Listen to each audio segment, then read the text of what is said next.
غادي نغني ويفهم تاع اللجنه تفهم. محمد العرباوي نهب لافوا عرفتها وقتي اللي جا على خاطري. هاي ربي شو هاي الزلمه اللي يطلع بيتسنطح وبيسميني فاهمه؟ مالكي نانسي والله كي ساكنه انت هذا ما عرفتيش عمي تبور. انا نقول لك حاجه راني نرتعد راتي الفتري.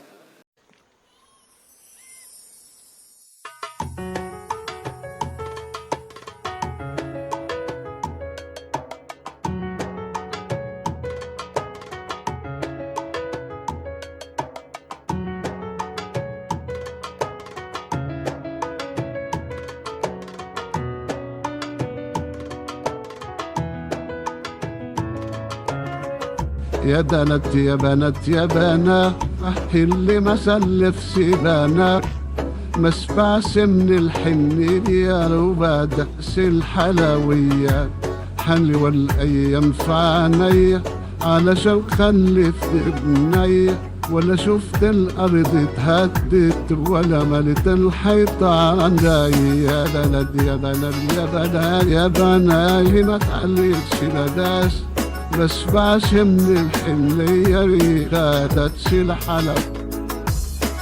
سموني مليح ونعودهاش مرة أخرى.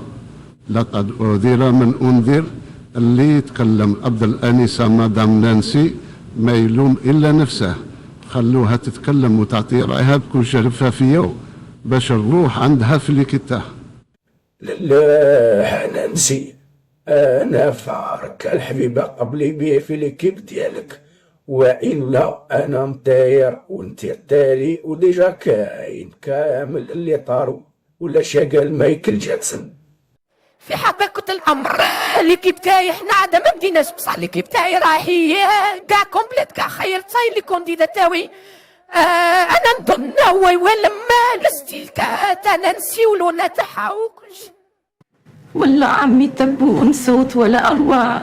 أنت أديتها أحسن مني وكأني أول مرة بسمعها وهيك أكون فخورة أنك تشرفني تكون في فريقي وإن شاء الله نفوز سوا بانتخابات دافوس 2024.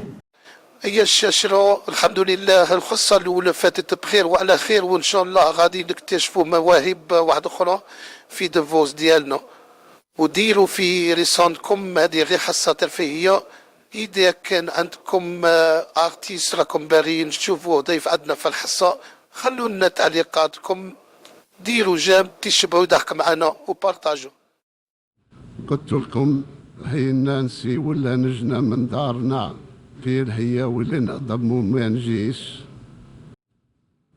تحية خاصة لكل المشاهدين وخاصة الناس اللي خلوا تعليق باش نعرفوا هكذا لا الحصة عجبتكم ولا لا.